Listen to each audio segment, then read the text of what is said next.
लुकमान हकीम की सेहत के बारे में नसीहतें इंसानी जिस्म और दिमाग की भलाई और बेहतरी के लिए बहुत अहम हैं। यहाँ उनकी 30 नसीहतें दी जा रही हैं। हमेशा मुतवाज़िन और सेहत बख्श ग़िज़ा खाओ ताकि जिस्म तंदुरुस्त रहे। ज़्यादा खाने से परहेज़ करो क्योंकि ये बीमारियों का सबब बनता है। खाना वक्त पर खाओ और भूख रखकर खाओ। ज़्यादा पानी पियो ताकि जिस्म हाइड्रेटेड रहे।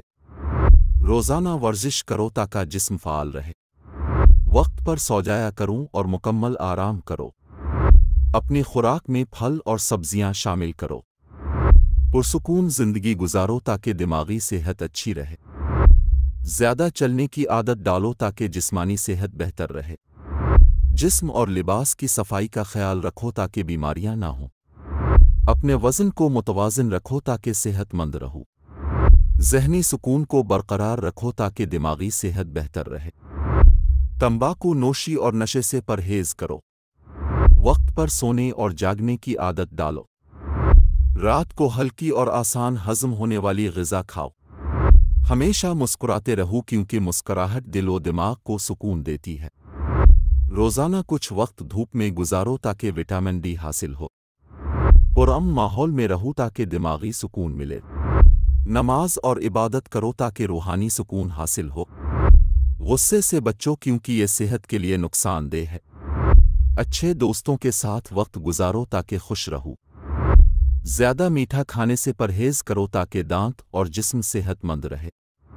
सांस की मशक़ें करो ताकि फेफड़े मजबूत रहें। हर काम वक्त पर करो ताकि ज़िंदगी में तरतीब रहे। आरामदेह और साफ सुथरा लिबास पहनो। वक्त पर दवा और इलाज करो ताकि बीमारियां बढ़ न जाएं। खाने से पहले और बाद में हाथ धोओ।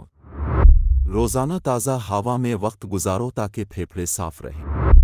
अपने अमाल का जायज़ा लो और गलतियों से सीखो ताकि दिमागी सुकून मिले। शुक्रगुजार रहो क्योंकि ये दिल और दिमाग को सुकून देता है। ज़्यादा खाने से परहेज़ करो क्योंकि ये बीमारियों का सबब बनता है। हमेशा मुतवाज़िन और सेहत बख्श ग़िज़ा खाओ ताकि जिस्म तंदुरुस्त रहे। ज़्यादा पानी पियो ताकि जिस्म हाइड्रेटेड रहे। खाना वक्त पर खाओ और भूख रखकर खाओ। अपनी खुराक में फल और सब्जियां शामिल करो। वक्त पर सो जाया करूं और मुकम्मल आराम करो। पुरसुकून ज़िंदगी गुजारो ताकि दिमागी सेहत अच्छी रहे। ज़्यादा चलने की आदत डालो ताकि जिस्मानी सेहत बेहतर रहे। लुकमान हकीम की ये नसीहतें सेहतमंद ज़िंदगी गुजारने के अहम उसूल फराहम करती हैं और जिस्मानी व ज़हनी सेहत के लिए रहनुमाई करती हैं।